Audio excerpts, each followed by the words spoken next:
에서 일어나는 일들을 우리가 어떻게 보느냐 이건 굉장히 중요합니다. 창세기 6장의 네피림 문화 속에 있으면 그 삶이 문화가 맞아요. 그러니까 하나님의 말씀을 어, 듣고도 거부할 수밖에 없는 일이 벌어지게 되는 겁니다. 그렇죠. 왜냐하면 그 문화가 맞으니까 모든 사람이 그 흐름 속에 있기 때문에 누가 그걸 틀리다고 말할 수 있는 사람은 없습니다. 그래서 모든 사람이 그 가운데 살고 있는 겁니다. 그렇게 흘러가다 보니까 하나님의 백성마저도 그 흐름 속에서 생각을 바꾸게 되어집니다. 그래서 그 문화 속으로 다 들어오는 거예요. 왜냐하면 그곳에 있으면 성공의 삶도 살 수 있고 우리 자식들도 성공할 수 있고 음, 그렇죠. 그다음에 내가 하고 싶은 거 다 할 수 있는 그런 상황이 오기 때문에 하나님의 자녀들마저도 그 문화 속에 들어오게 되어지는 겁니다. 예수 안에서 들어오면 상관이 없을 건데 예수를 버리고 그 문화 속으로 어, 들어가는 겁니다. 어, 그게 우리에게 굉장히 중요해요. 정말 중요합니다. 음,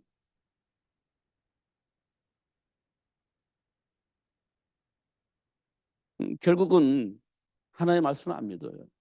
그 문화 속에 들어가니까. 제가 요즘 참 심각하게 고민하는 게 있습니다. 그게 뭐냐면 랩런트들이 어떤 영향 속에서 어떻게 성장했느냐 이걸 보니까요. 아, 그럴 수밖에 없구나. 이거 바뀌어지지 않는다. 삶의 문화가, 삶의 흐름이 바뀌어지지 않는다. 이런 생각이 듭니다. 왜냐면요. 제가 80년도에 80년도에 들어갔고요. 한 85년도, 86년도, 87년도 이때에 우리 친구들이 대학을 졸업하고 학교를 가는 시간표였어요. 그 교사들이. 그때 시작되어져 있는 것이 전교조였습니다. 그때 시작이 됐어요. 물론 그 전에 이미 예비 작업이 다 되어 있었고 그때 전교자라고 하는 시스템이 세워졌습니다. 그때 세워졌어요. 그때 전국에서 반대를 했죠. 전부 반대했어요. 근데 그건 세워졌습니다. 그게 세워졌어요. 그러고 나서 지금 2024년이니까 한 40년 동안 그 흐름 계속 타온 거예요.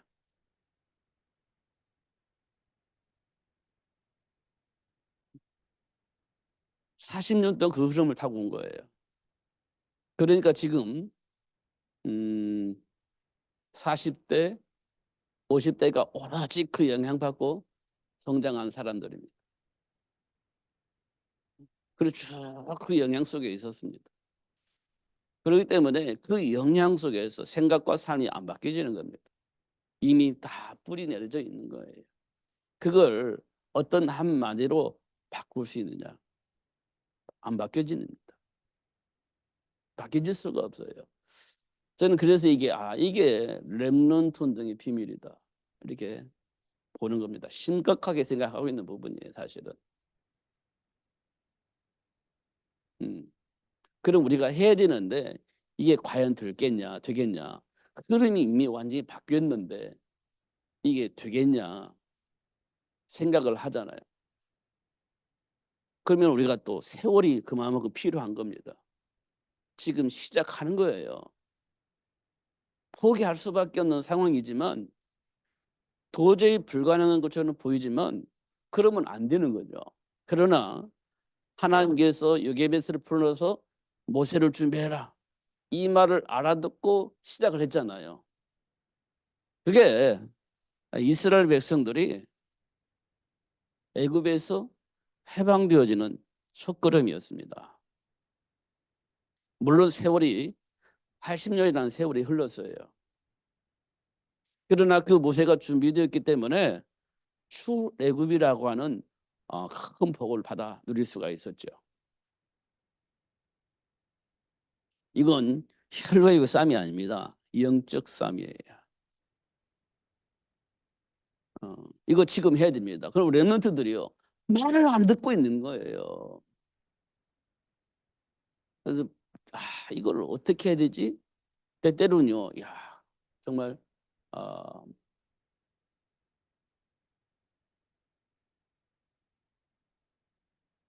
음, 힘들어질 때가 있어요. 어, 그런데 우리가 어떻게 해야 돼요? 그래도 해야 되기 때문에 하는 겁니다. 그래도 해야 되기 때문에 하는 거예요. 어, 그러면 그 가운데 모세 같은 사람이 나올 것이고 사무엘 같은 사람이 나오게 될 겁니다. 그래 이제 시작이 되는 거예요. 우리는 그냥 열심히 교회 다니고 열심히 신앙생활로 거기에 우리는 목적이 있지 않아요. 본래의 사람으로 회복하는 그 일에 우리가 부름받은 거예요. 그 일에. 말을 안 듣는 거예요. 왜 그럴까요? 내 안에 있는 감정이 너무 강해요. 그만큼 우리가 하나님의 말씀이 안 들려질 만큼 그렇게 불이 내려져 있는 겁니다. 그래서 어, 포기해요. 대부분은. 안 되겠다. 포기합니다. 대부분은. 그럼 어떻게 돼요? 소망이 이제 사라져 버리는 거죠. 그래서 소망이 사라지는 거예요. 그래서 이사야서 6장에 보면 너무 잘 표현되어 있는 거예요. 10분의 1 남아서 그거 가지고 막 해보려고 합니다. 그게 다 없어져 버려요. 그럼 포기하잖아요. 이사야 6장에 그렇게 되어 있잖아요. 다 포기합니다. 10분의 1 그거 가지고 한번 버텨보자. 그랬는데 그것도 없어져 버리는 겁니다. 포기하는 거지. 그런데 하나님께서 우리에게 뭐라고 말씀하셨냐? 그루터기는 남아있지 않느냐. 거기서 새순이 나올 것이다. 이것이 우리가 지금 하고자 하는 렘넌트 운동이잖아요. 그러니까 우리가요, 손은 아루르 굽나고 하잖아요. 그거 빨리 제거해야 됩니다. 영적 싸움을 해야 돼요. 음. 그래서 우리가 삶 속에서 일어나는 일들, 사람들 막 인격을 가지고 뭐 수준 가지고 볼 수밖에 없겠지만 우리가 한 번 더 생각을 해보면 영적 배경을 봐야 됩니다. 그래, 혈과 영의 싸움을 안 하고 영적 싸움을 하려면 우리는 한 단계 더 깊은 곳을 봐야 돼요. 영적 싸움을 해야 되는 겁니다. 영적 배경을 봐야 돼요. 그래야 영적 싸움을 할 수 있고요. 우리 눈에 보이는 어떤 삶의 기준, 인격의 기준, 수준의 기준 그걸 가지고 보지 않게 됩니다. 그거 수준으로 보면 싸우게 되잖아요. 감정이 이입되니까. 그럼 어떻게 영적 싸움을 하겠어요? 말로는 영적 싸움은 한다고 하지만 근본적으로는 감정 싸움이 되잖아요. 혈과의 싸움하잖아요. 못난 인간들, 뭐 인격적으로도 준비가 안 된 사람도 뻔히 보이잖아요. 그럼 혈과의 싸움을 할 수밖에 없죠. 영적 싸움을 한다면서요. 근데 영적 싸움은 안 되는 겁니다. 혈과의 싸움을 하지. 그러면 우리 게임 지는 거예요. 사실은. 이거 우리에게 굉장히 중요한 일입니다.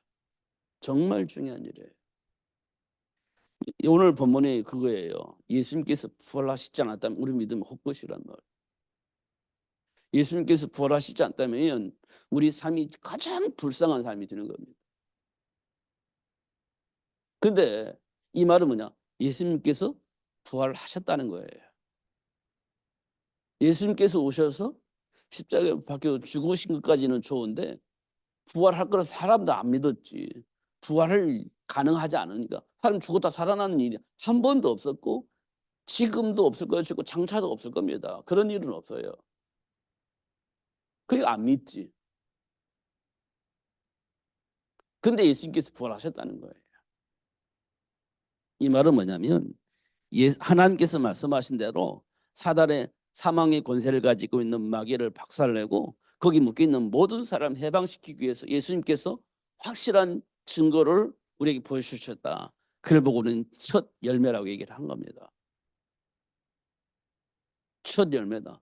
이 말은 사망의 권세를 가지고 있는 사단에 의해서 이 세상 모든 사람이 다 죽어요. 그 대가로 다 죽습니다. 그 다음에 이제 부활이 있는데요. 그 다음에 부활이 있는데 정말 우리가 부활할까요? 그래서 예수님께서 우리 예수님을 향해서 첫 열매라 그렇게 얘기를 하신 거예요. 예수님이 부활하듯이 예수 믿는 사람 다 부활하신다는 거예요. 천국 간다는 겁니다. 그 사실을 놓치지 않아야 된다는 거예요. 그 사실을. 이게 우리에게 굉장히 중요한 겁니다. 죄송하지만 주일날 제가 효준이 눈을 봤어요. 효준이 눈을 봤어요. 그 안에는 악이 가득했습니다. 가만히 놔두면 죽일 것 같은 그런 분노가 가득 차 있었어요. 눈을 봤어요. 그건 제정신이 아니었습니다. 그럴 수가 없는 거예요. 그럼 왜 그럴까요? 그 배우를 봐야 되는 거예요. 그 배우를 봐야 되는 거예요. 사람 생각과 마음을 달랜다고 해서 드는 게 아니에요. 배우의 역사는 그 사단을 박살내버려야 되는 겁니다. 근데 우리는 좋은 게 좋다고 잘 달래려고 하잖아요. 달래지겠죠. 그러나 내면에 있는 그 악함은 사라지지 않습니다. 그리스도 대신 예수가 그 안에 주인으로 딱 자리 잡고 그 안에서 기도할 수 있어야 돼요. 그걸 인정할 수 있는 그런 축복이 시작이 되어져야 되는 겁니다. 그렇지 않으면 지금은 얌전해질 수 있어요. 이렇게. 그러나 어느 날 또 발작을 하면 그런 상황이 또 올 수 있는 가능성이 많습니다. 예수를 인정하고 기도할 수 있는 사람으로 만들어줘야 돼요. 그러려면요 충분히 소용도 하고 그 말을 들어주기도 하고 그러면서 영적 어떤 배경을 설명해 줄 수 있어야 돼요. 그게 우리에게 굉장히 중요한 겁니다. 왜냐하면 예수님께서 이 땅에 오신 것은 마귀의 일을 멸하시고 거기 묶여있는 사람을 해방시켜주시려고 오셨지 다른 이유와 목적을 가지고 예수님이 이 땅에 오시지 않았어요. 마귀를 멸하시고 거기에 묶여있는 사람을 해방시켜주시려고 오셨어요. 그잖아요. 그럼 거기에 장악된 사람은요 질질 끌려다니는 거예요. 그럼 우리는 질질 끌려다니는 사람 보고 우리 욕하잖아요. 돌 던지잖아요. 사실은. 근데 알고 보니까 불쌍하잖아요. 도와줘야 되죠. 그것을. 그걸 도와주는 겁니다. 그래서 애통하는 자는 복이 있다. 이렇게 얘기를 한 겁니다. 우리가 하나씩 확인을 해야 됩니다. 정말로. 그 말씀을 들을 수 있어야죠. 근데 관심이 없어. 그러면요, 우리가 자꾸 기도해야 됩니다. 정말 기도해야 돼요. 뭐가 문제인지 자꾸 대화해서 기도해야 되는 겁니다. 그게 가장 중요한 일이에요. 그러니까요, 옛날에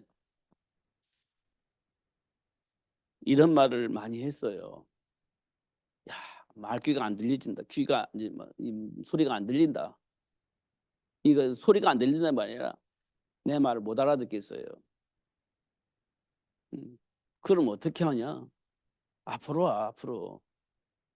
졸려. 앞으로 와, 앞으로. 코앞에 있어 졸지는 않을 거 아니에요. 옛날에 그렇게 얘기를 했습니다.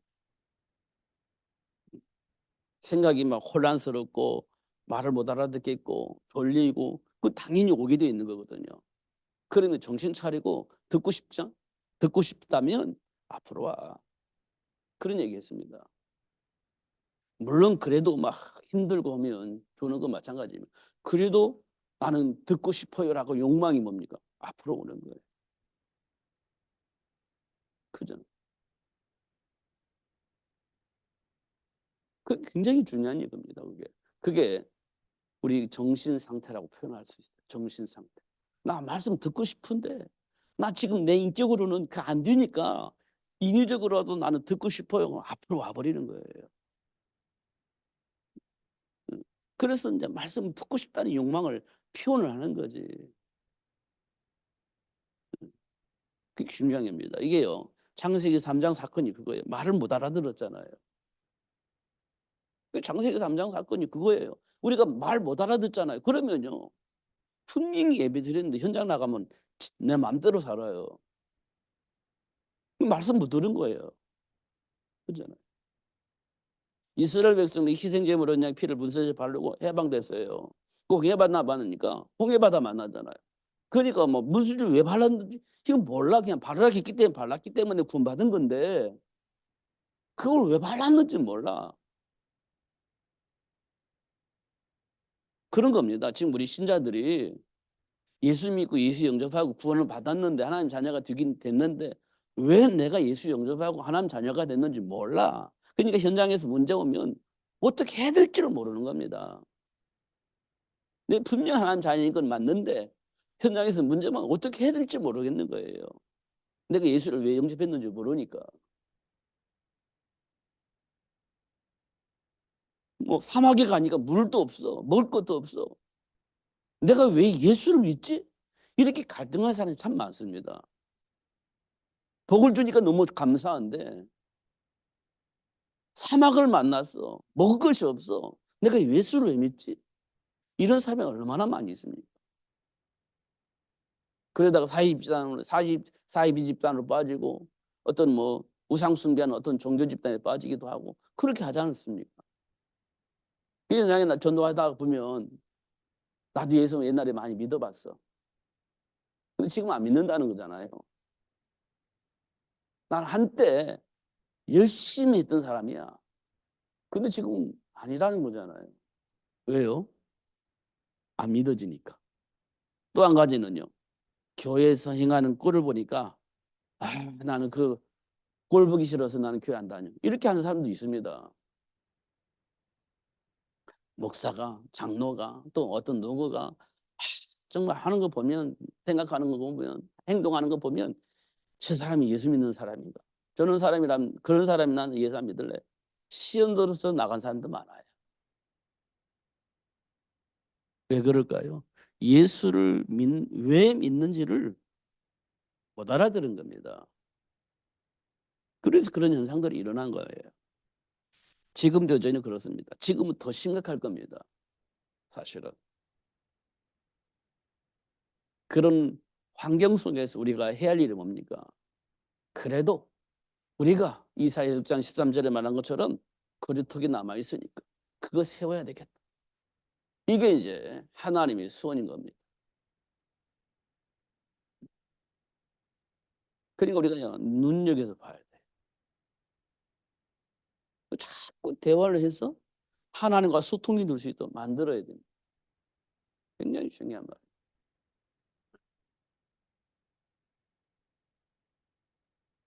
그러니까요. 만일 죽은 자의 부활이 없으면 예수님도 다시 살아나지 않았을 것이고 우리가 예수를 믿는데 그것도 헛것이고 우리가 세계복음을 향해서 가는데 우리가 가장 불쌍한 삶을 사는 것이다. 이렇게 얘기를 하고 있는 겁니다. 오늘 보면. 이 정리가 안 되니까 막 시험 들잖아요. 우리가. 이거 정리가 안 되니까 시험 드는 거예요. 굳이 뭐 주일날만 예배면 드렸지 뭐 굳이 뭐 예배를 내일 참석을 해야 되나 뭐 이런 거 시험 드는 거예요. 그게. 여러분 그 연애할 때 오늘 보고 또 보잖아요. 아, 왜 자꾸 보냐. 그렇게 안 하잖아요. 어? 사랑하는 사람 만나면 오늘 보고 막 실컷 얘기하고 갔다가 또 보고 싶어 또 전화하잖아요. 보고 온 지 얼마 안 됐는데 또 보고 싶어 전화하잖아요. 그게 사랑하는 사람의 관계예요. 그잖아요. 어. 그런데 한쪽에서 야, 봤는데 또 전화했어. 그러면 시험 들잖아요. 나는 보고 싶어 전화했는데 귀찮다. 전화 좀 그만해라. 그럼 얼마나 시험 들겠어요. 그잖아요. 그런데 놀라운 것은 둘이 똑같다는 거예요. 그래, 나도 보고 싶다. 이렇게 생각하는 거지. 그게 사랑 관계예요. 그잖아요. 하나님을 사랑한다면 우리는 24시 하나님과 동행을 해야 된다라고 말하고 있잖아요. 지금 우리가 24시는 그냥 24시 이게 아니고요. 사랑 관계를 말하는 겁니다. 지금 보고 또 보고 싶고 그런 거죠. 그게 24시입니다. 그잖아요. 근데 오늘 예배했으니 끝. 남은 내 세상에 이렇게 되면 이제 곤란한 거예요. 그 이중 인격이라고 하는 거예요. 앞에서는 사랑한 것처럼 말하고는 사실은 속에는 아무것도 없는 거지. 그 이중 인격 아니에요. 근데 하나님 우리에게 24시를 하고 있어요. 하나님은. 근데 우리는 귀찮다. 하나님은 얼마나 속상하겠어요. 우리 인격적으로 계산을 해본다면. 그런 겁니다. 근데 거기에다가 무엇을 박았어요? 사도 바울이. 예수님이 그리스도가 맞아.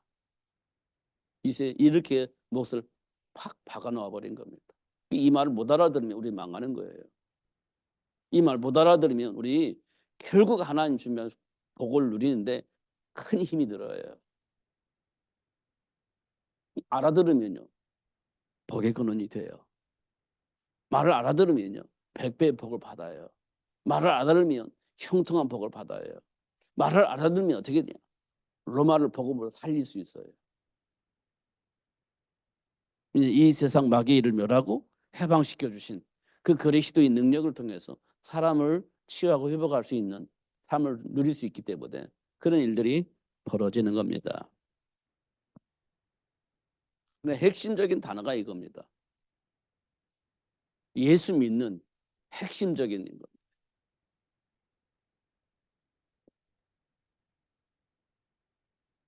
핵심적인 본문이에요. 예수 믿는 핵심적인 이유.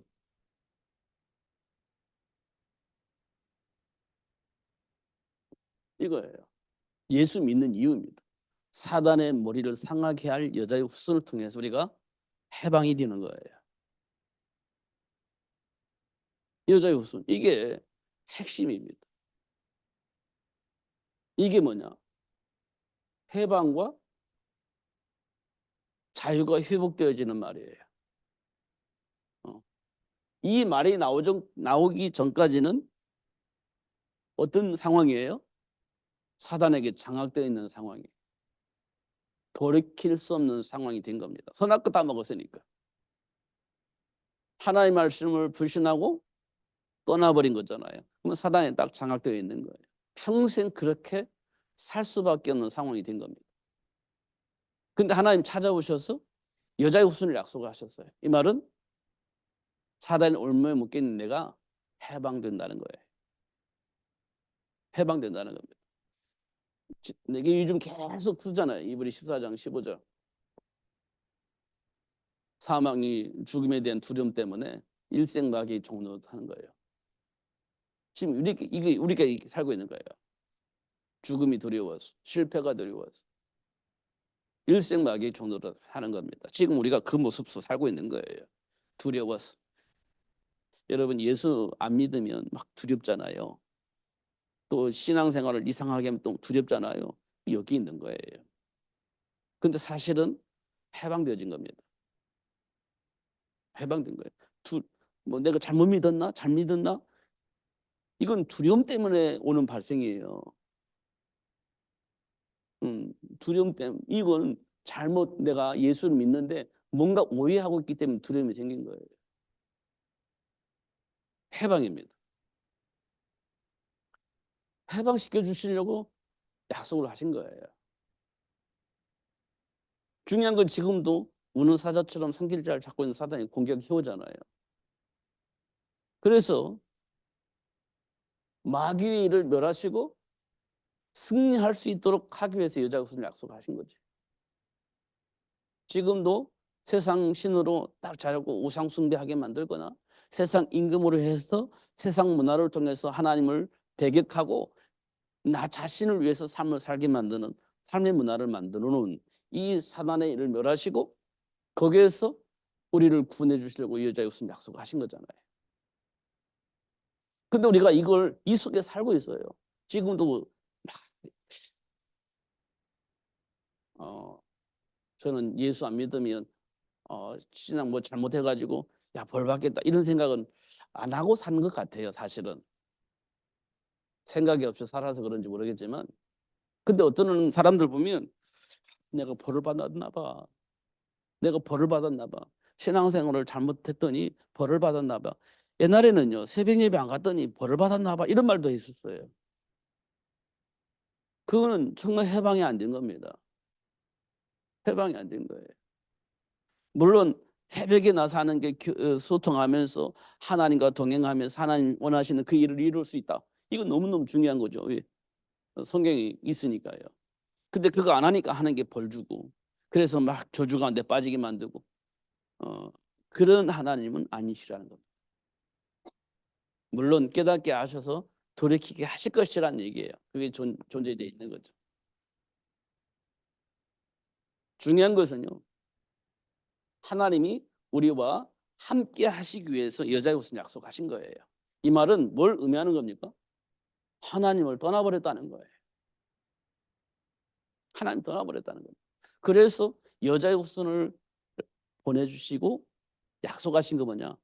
그런 저주와 재앙 같은 상황 속에서 우리가 말하는 운명과 팔자 같은 상황 속에서 해방시켜 주시려고 여자의 후손을 약속하셨다. 이렇게 말씀을 하고 있는 겁니다. 이 상황을 우리가 이 상황을 삶 속에서 확인해야 돼요. 이 상황.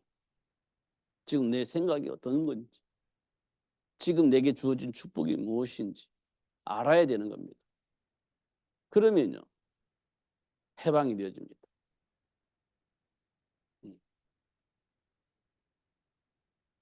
그러면 어떤 일이 벌어지겠어요?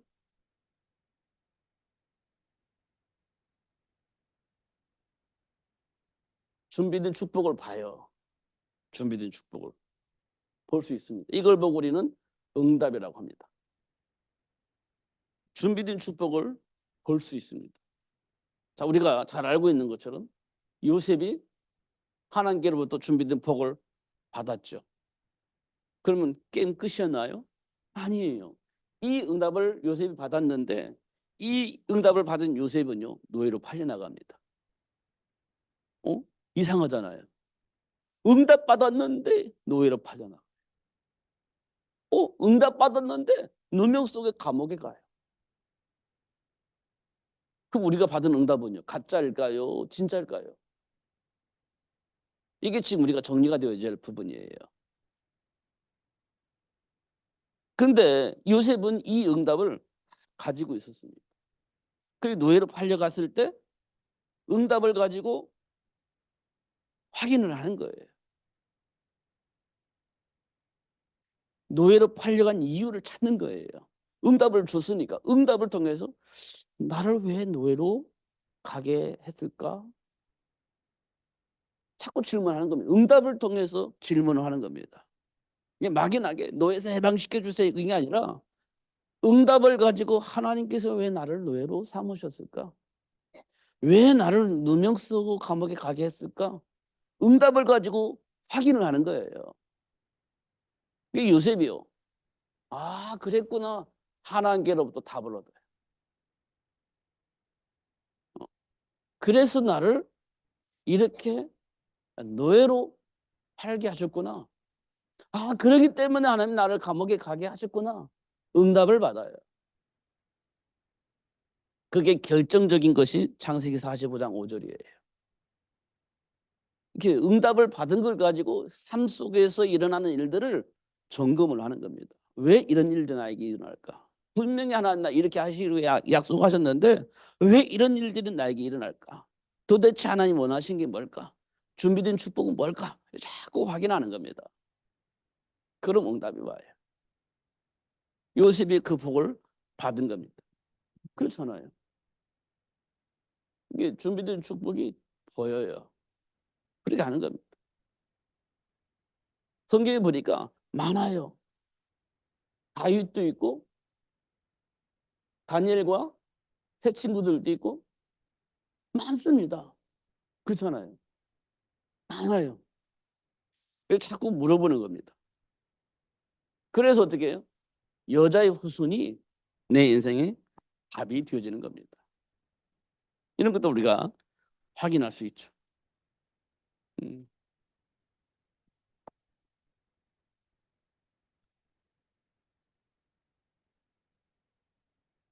두 번째요.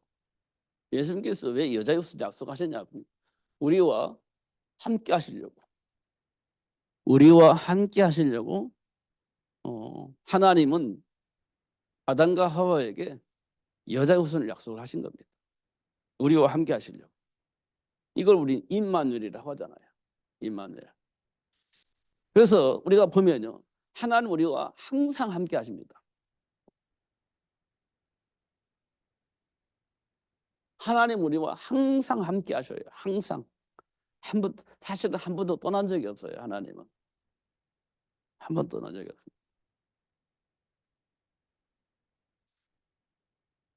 아브라함이요. 기근 만나서 애굽 내려갔을 때도 하나님 안 떠나셨었어요. 예수님을 저주하면서 부인하고 예수님은 떠났던 베드로를 예수님은 떠난 적이 없어요. 항상 함께 하셨습니다. 항상. 창세기 1장 27절에서 28절에 보니까 하나님의 형상대로 우리를 창조하셨잖아요. 우리에게 생기를 부어주셨잖아요. 생기를. 하나님 함께 계시는 겁니다. 이걸 고린도전서 3장 16절에 보니까 성령으로 우리와 함께 계시는 겁니다. 함께 계시잖아요. 그리고 마태복음 28장에 보니까 세상 끝날까지 우리와 항상 함께 하시겠다 약속을 하셨어요. 항상 우리와 함께 계시는 겁니다. 다시 말하면 여자의 후손을 통해서 우리와 함께 하시겠다 약속하셨어요. 그래서 여기 이사야 7장 14절을 보면 처녀가 잉태의 아들을 알 것인데 임마누엘, 그 여자의 후손을 통해서, 여자의 몸을 통해서 온 그 아들을 통해서 하나님 우리와 함께 계신다는 약속입니다. 한 번도 떠난 적이 없어요. 지금도 안 떠납니다. 그럼 우리가 어떻게 해석해야 됩니까? 육신적인 어떤 결과물을 가지고 사단은 우리를 계속 유혹하고 공격하고 그렇게 하겠죠. 어떤 삶의 결과를 보고 네가 정말 믿는 사람이야? 막 이러면서 말할 수도 있겠죠. 결과를 보니까 너 알겠다. 뭐 성경에 보니까 뭐 열매를 보고 나무를 안다는데 너 보니까 그래, 이렇게 말할 수 있는 상황이 올 수 있습니다. 그잖아요. 그런데 하나님은 나와 함께 계시는 겁니다.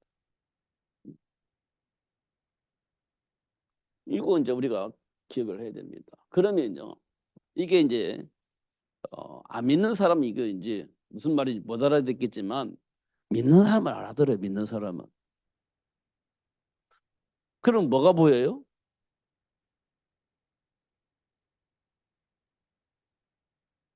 준비된 축복이 보여요. 준비된 축복이. 그럼 뭐예요? 방주 만들어야지. 방주 만들어야지. 하나님의 계획이니까 방주 만들어야 돼. 이거 힘들잖아요. 그래서 만들게 돼 있어요. 방주 만드는 겁니다. 이거 해야 되는 거예요. 그 다음에 뭐 합니까, 우리가? 렘넌트 준비해야지. 세계를 복음화해야 되니까. 렘넌트 준비하는 겁니다. 이게 준비된 축복이에요. 우리가 믿습니다 하지 말고 우리가 구체적으로 현장에서 흘러가고 있는 이 현장 속에 뭘 준비할 것인지에 대해서 답을 얻어요. 이게 항상 함께 계신다는 사실을 확인하면 현장에 뭐가 필요한지가 확인돼요. 방주가 필요해요. 현장에 복음을 말해줄 수 있는 렘넌트가 필요한 겁니다. 그래서 그거 준비해야 돼요. 이게 보이는 겁니다. 그러면 이를 양육하고 관리할 수 있는 시스템이 필요하죠. 이 시스템을 우리는 뭐라고 말하냐? 교회라고 얘기를 하는 거예요. 빌립보 지역을 살리기 위해서 루디아를 통해서 준비된 시스템이 빌립보 교회였습니다. 이게 보여야 되는 겁니다. 그리고 루디아가 보이니까 나를 주 믿는 자로 알거든 내 집에 유하라. 이 말은 자기 집을 교회화시킨 거예요. 왜냐하면 빌립보 지역을 살려야 되니까. 살릴 수 있는 제자 만들 수 있는 시스템 만들어야 되니까. 루디아가 그겁니다. 나를 주 믿는 줄 알거든 내 집에 들어와서 유하라. 이 말은 이 빌립보 지역을 살릴 수 있는 제자로 찾아고 세우고 양육하고 할 수 있는 시스템으로 교회로 내놓은 거예요. 그 빌립보 교회입니다. 응답하는 사람이 이게 보이는 거예요. 렘넌트 키워야죠. 방주 만들어야죠. 그러면 장소가 필요하잖아요.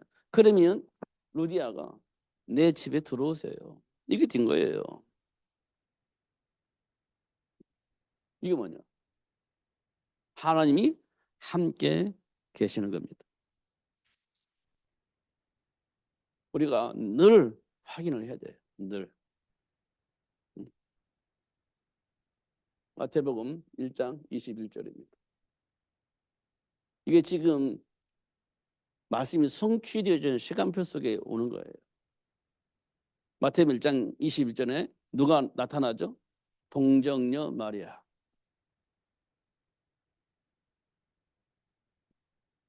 여기서 누가 나오냐? 예수님이 나와요. 예수님이. 왜 오셨죠?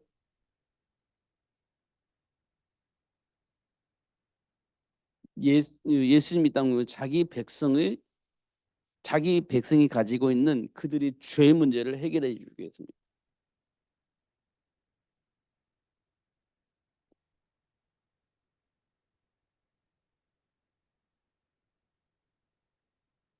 자기 백성 그들의 죄 문제를 해결하기 위해서 예수님 오셨다. 이렇게 말하고 있습니다. 지금 우리가 하나의 백성이에요. 근데 우리 안에 불신앙하는 죄, 하나님과의 관계가 회복되지 않은 거, 그거 해결해 주시려고 예수님이 오셨다는 거예요. 지금 우리가 하나님과의 관계가 단절됐어요. 하나님 말씀이 안 들려. 자꾸 불신앙을 하는 겁니다. 근데 이런 내가 하나님의 자녀가 하나님께로부터 선택받은 사람이었어요. 근데 하나님께로부터 선택받은 내가 하나님의 말씀이 안 믿어져. 하나님의 말씀은 안 들어. 그래서 하나님이 선택한 그 백성들이 하나님을 안 믿고 불신앙하고 엉뚱한 짓을 하니까 예수님이 오셔서 그들의 문제를 해결해 주셨다는 거예요. 그게 마태복음 21절입니다. 참 다행이죠. 우리는 아직도 하나님 어떤 분인지 모르고 하나님의 말씀 듣지도 않고 내 마음대로 살았는데 그런 나를 하나님이 이미 선택해 놓으시고 그 문제를 해결해 주시려고 예수님이 이 땅에 오셨다는 거예요. 이게 마태복음 20절입니다. 그러면서 영접하는 자, 곧 그 이름을 믿는 자들에게는 하나님 자녀가 된다. 이렇게 말씀을 하고 있는 거예요.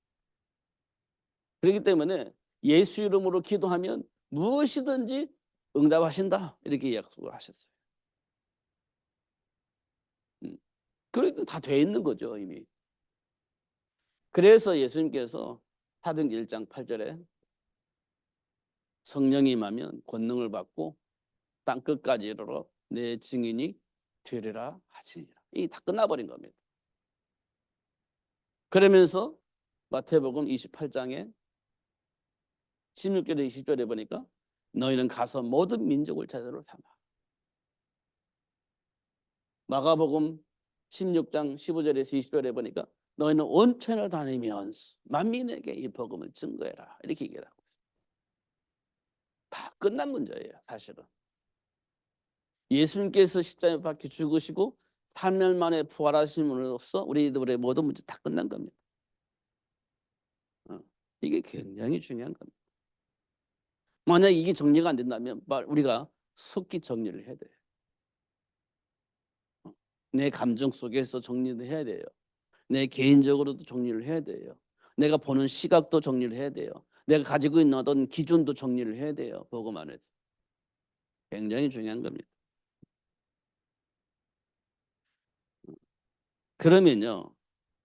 어려우면 어려울수록 우리가 이 그리스도로 충만해져야 된다는 걸 알 수 있어요. 어려우면 어려울수록. 우리 랩런트들에게 공부 이게 또 얘기를 하잖아요. 공부 힘들어요. 그만큼 우리가 준비해야 할 것이 많다는 거예요. 준비해야 할 것이 많다는 겁니다. 근데 우리가 이제 놀고 싶은 마음이 있고 그 전에 이게 과정이라 생각하고 지나가는 시간이 많이 있잖아요. 어, 그러니까 우리는 더 깨어 있어서 기도해야 돼요. 이유를 알아야 됩니다. 그래야 막 준비할 수 있어요. 시간 관리할 수 있습니다. 이게 굉장히 중요한 겁니다. 그러면 시간이 지나다 보면 어느 날 내가 어느 자리에 와 있는지 알게 될 겁니다. 언약 붙잡고 24시 기도한다는 말 굉장히 중요한 말입니다. 사실은. 근데 이게 마음이 문이 열리고 그 응답을 받아야 그게 가능한데 그게 잘 안 되고 있어요. 그런 부분도 우리가 좀 깊이 묵상을 해야 됩니다. 옛날에는요. 기도원 가가지고 막 성령 불 받는다고 막 그렇게 했잖아요. 저는 그래 했거든요. 뭔지도 모르지만. 그러면 뜨거워져. 그러면 나도 모르게 믿음이 막 하나님께로 향해. 뭣도 모르지만. 지금 그렇게 하면 여러분 수용이 되겠어요?